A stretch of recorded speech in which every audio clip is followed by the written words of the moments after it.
with opening day tomorrow. As you are listening to this, you know what that means. Prospect Watch is officially here, and Matt and I have 10 prospects that either made the opening day roster or were right on the verge, and we got those names covered for you on today's action-packed episode of Locked On Fantasy Baseball.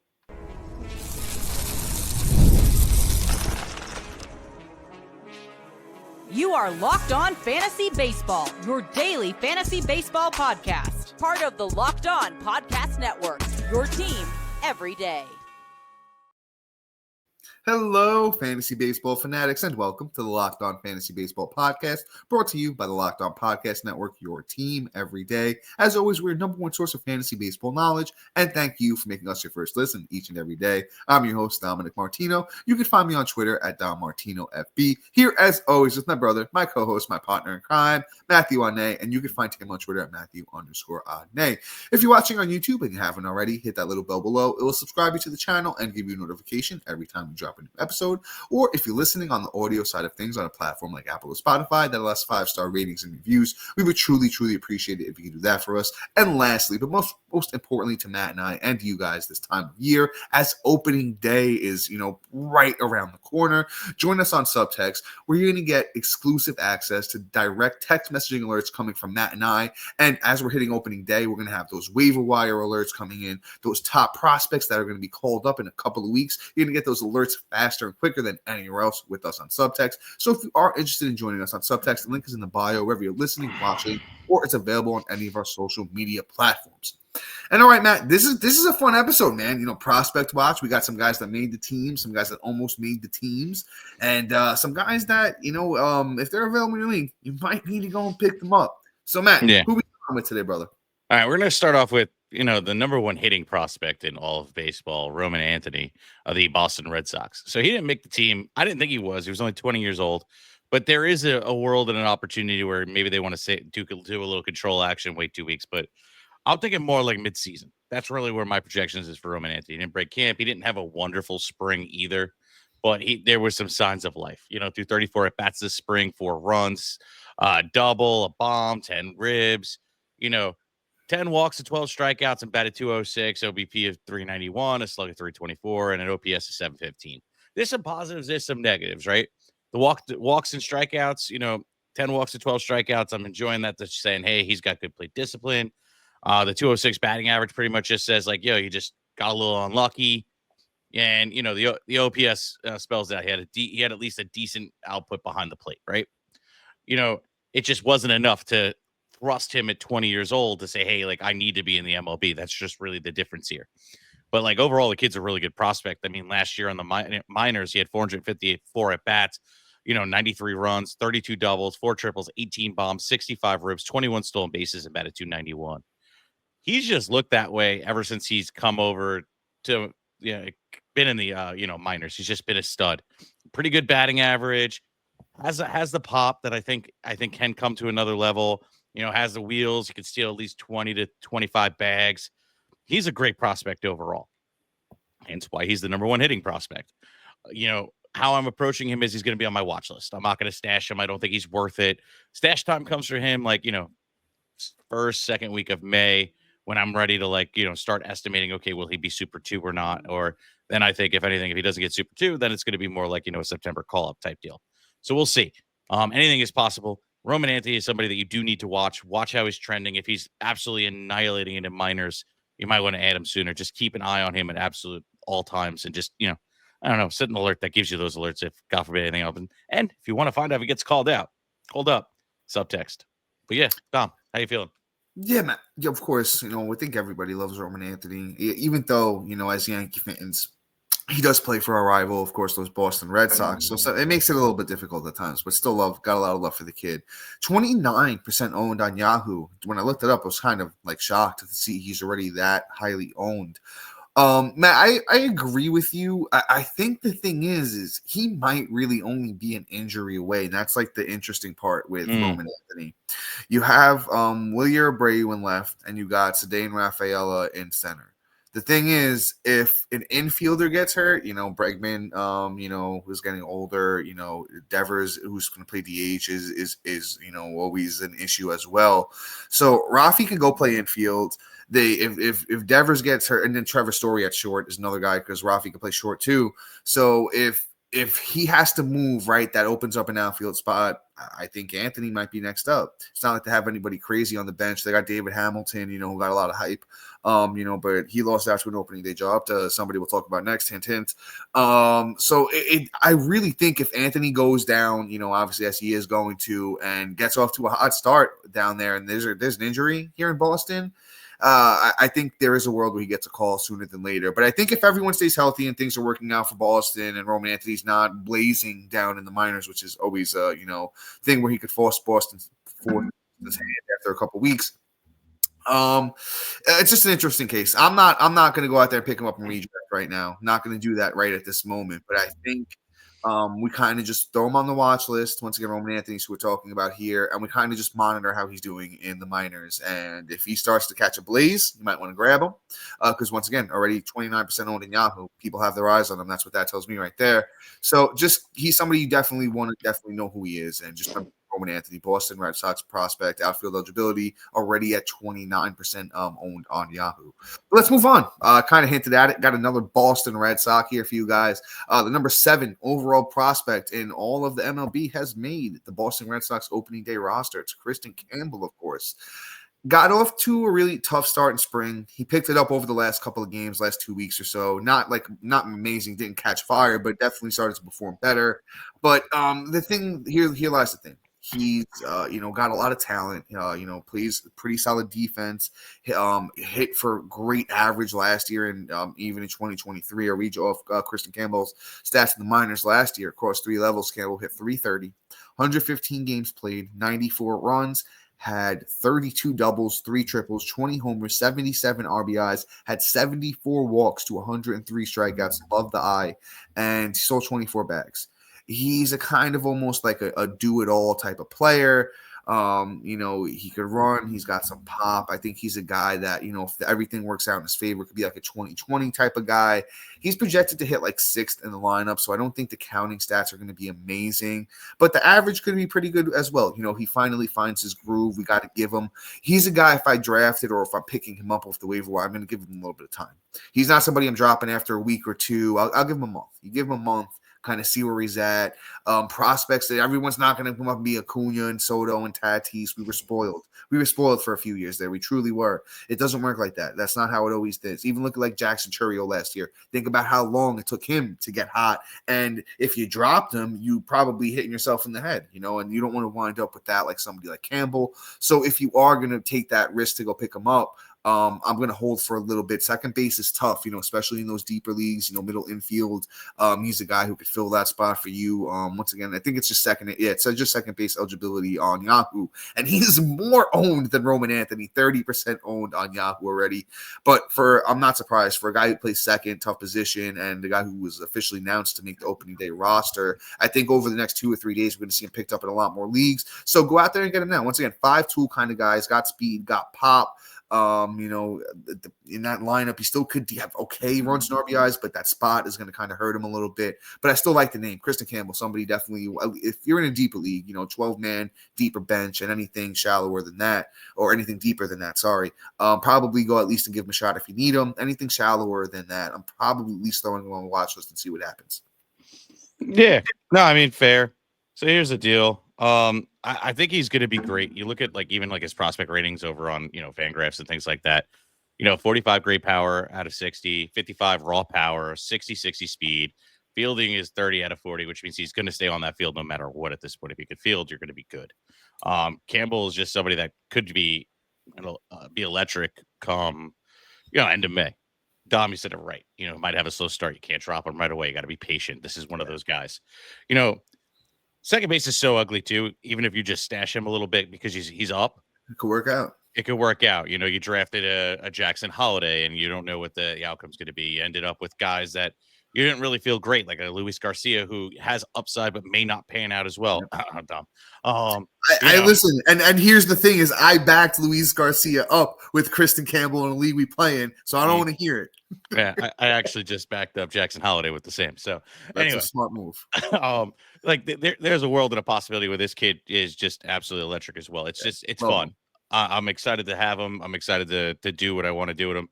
Let's see what happens. Again, be patient. But guys, coming up next, we're going to be talking about Matt Shaw coming up, what to do, how to handle him, and a couple other guys that either made the team or should be making the team real soon. Coming up next.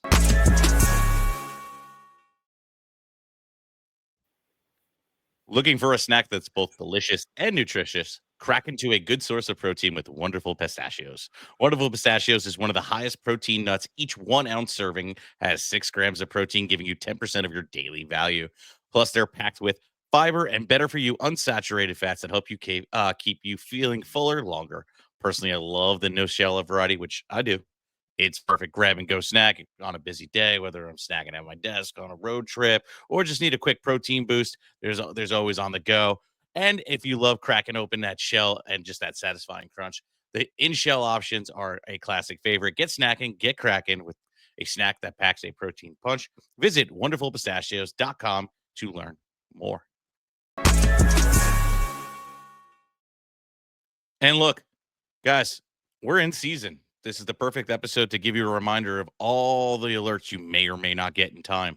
And if you want to be able to go and get these alerts before everybody else, you're gonna want to join that subtext over and become a member of that Diamond Club. Links in the description below. Do not fail. Other than that, you're gonna be getting rankings and things like that through all our episodes. So check it out. But all right, Dom, we got our boy Mr. Matt Shaw, and he's playing for them Chicago Cubs. My guy literally has every position available under the sun. You might as well call him Mookie Betts at this point in terms of positional eligibility. He has second, third, short.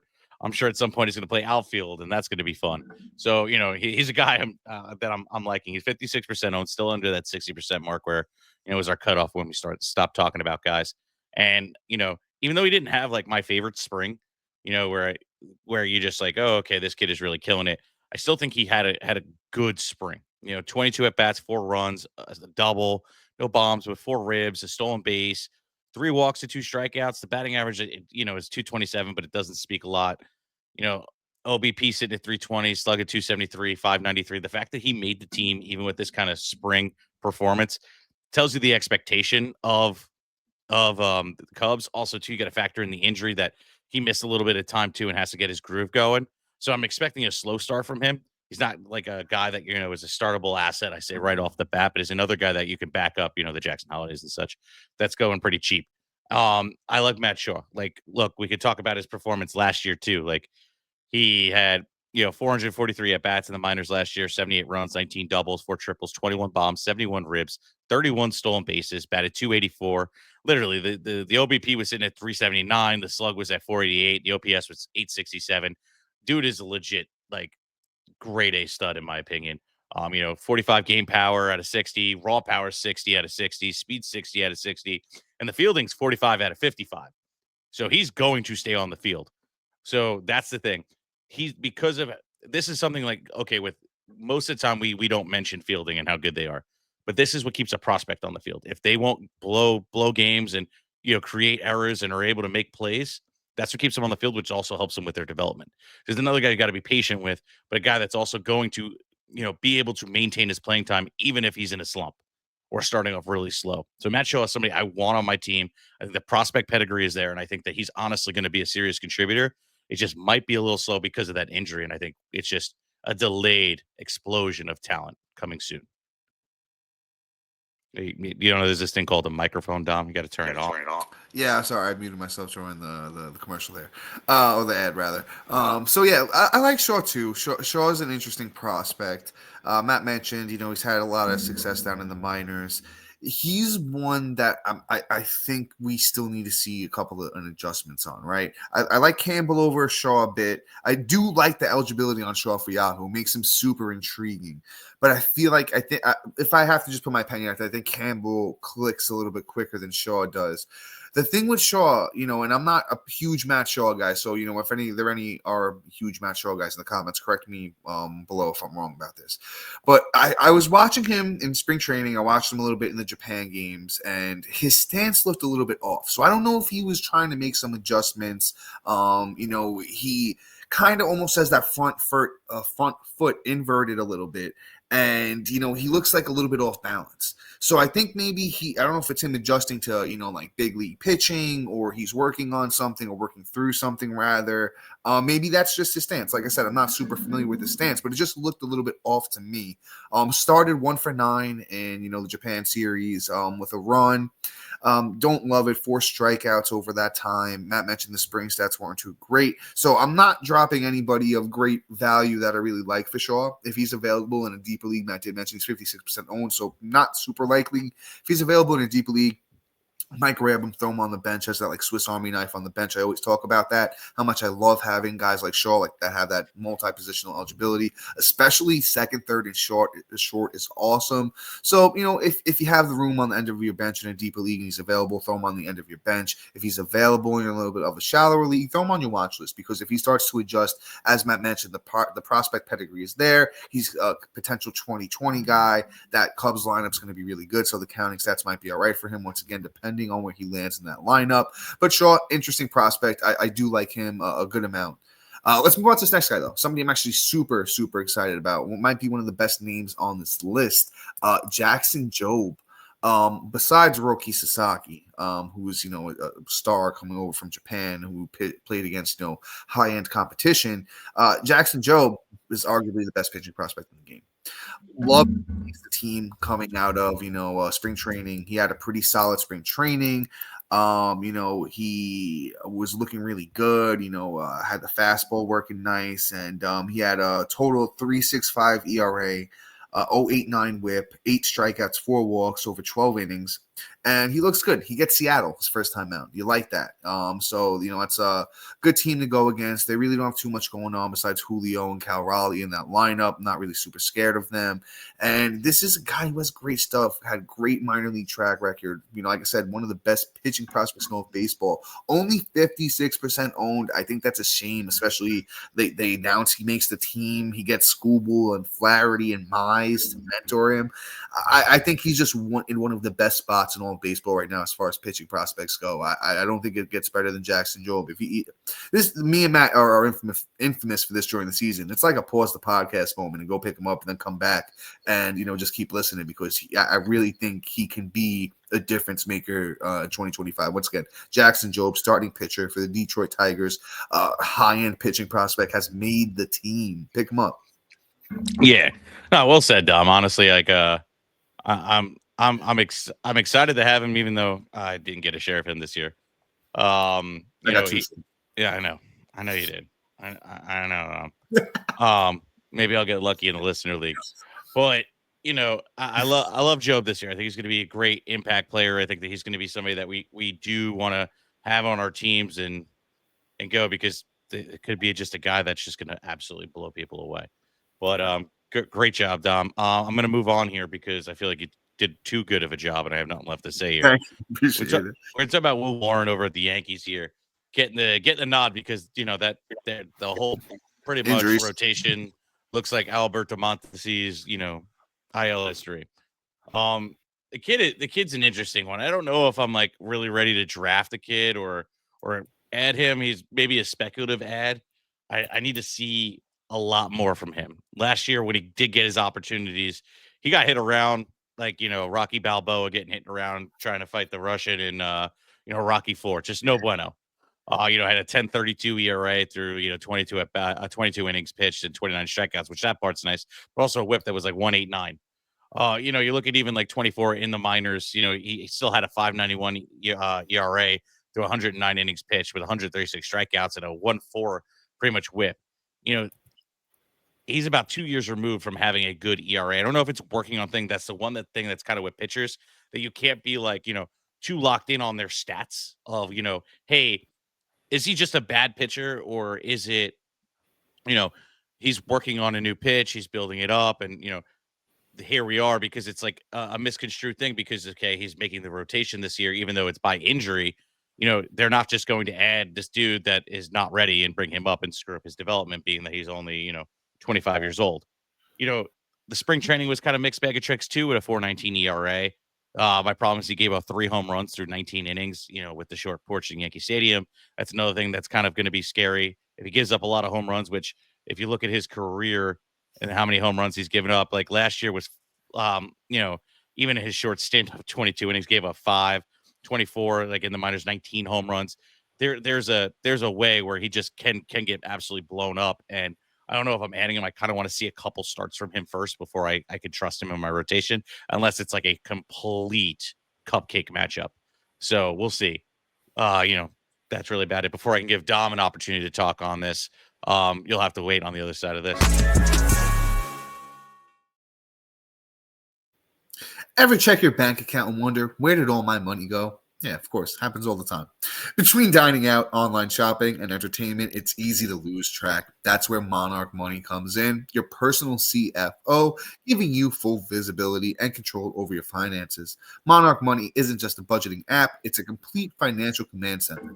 You can track all your accounts, investments, and spending in one place, so you just stop managing your money and start building wealth. They have such surprising insights. When I first started using Monarch, I realized just how much I was spending on food delivery, and it was a lot. It really is embarrassing. Now I budget smarter and save more money easily. They have their easy collaborations. Managing your money with your partner is going to be smoother than ever. You can track shared and personal accounts, set goals, and stay on the same page without stress. Take the control of your finances with Monarch Money. Use the code LOCKEDONMLB at monarchmoney.com for 50% off your first year. That's monarchmoney.com, code LOCKEDONMLB for half off your first year. And then I got to talk to you about my friends over at Supply House. Get the supplies you need from the site made for the skilled trades. Supply House. Whether you're in plumbing, HVAC, or electrical work, Supply House is the reliable way to order products online. Their easy-to-use website is packed with helpful resources and the latest product info to help you get the job done right. Plus, with a complete inventory of over 200,000 parts from 400 top brands, you'll find exactly what you need delivered fast from coast to coast. Need help with an order? Supply House offers expert support and industry-leading service, so you'll always talk to a real person. And for trade pros looking for an extra edge, their free Trade Master program offers exclusive perks like a dedicated phone line, free shipping, and discounts on every order. Thousands of skilled professionals are already taking advantage. Now it's your turn. Join the Trademaster program today at supplyhouse.com/TM and start ordering HVAC and electrical supplies with just a few clicks. Plus, use the promo code S-H-5 for 5% off your first order. That's supplyhouse.com.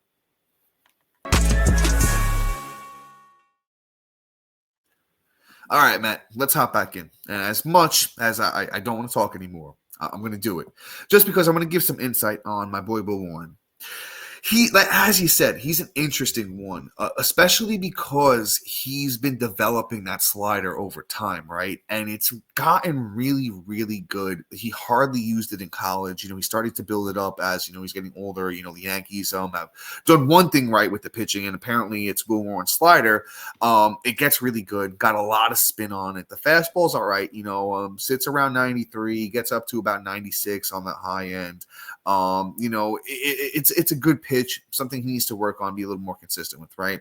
Has a decent changeup, kind of throws the hitters off, sits around between 85 and 88, but it's, it's like kind of, the same as the slider. So he kind of needs to get the change ball working the other way, so it will throw hitters off a little bit more, so the speed's nice, but it's kind of the problem that it's cutting the same way, right? So it's a couple things he needs to work on. I think, as he gets through it, it's going to work out for him. Big guy, 6'2", 175 pounds. Got to put on a little bit more muscle.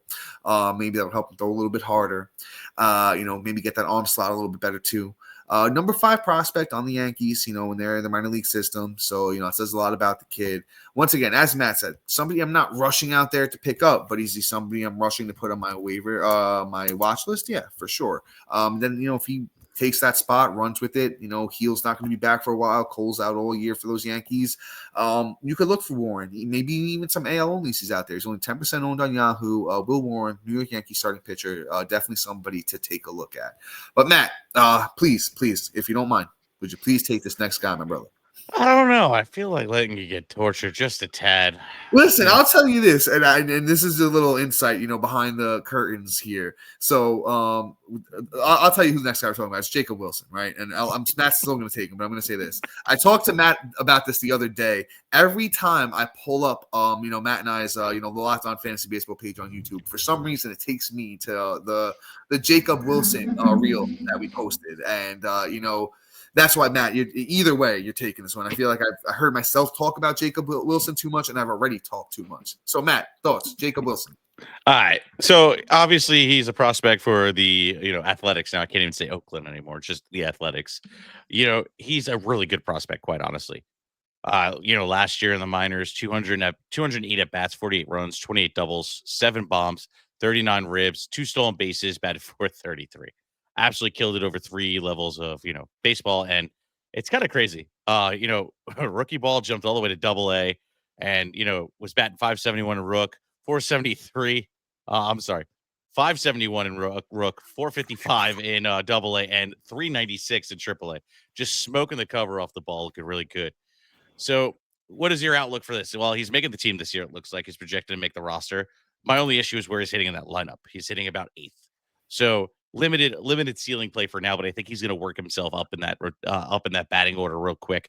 He's one of the better bats in that lineup, along with the other guys in that lineup like Butler and why is my thing going crazy? Brent Rooker, Shea Langeliers, Soda Storm. There's not too many other players in there that I'm like, okay, really excited about. Like, okay, why is Gio Urshela hitting above him? Like, that makes no sense to me. But I digress. But Jacob Wilson, I think, is going to be a fantastic ad coming up. You just got to wait and see when that explosion starts. So I'm not really adding him right now. I'm watching. That first week of baseball kind of comes through, and we're saying, hey, he's looking good. I might do it. The spring is absolutely ridiculous as well.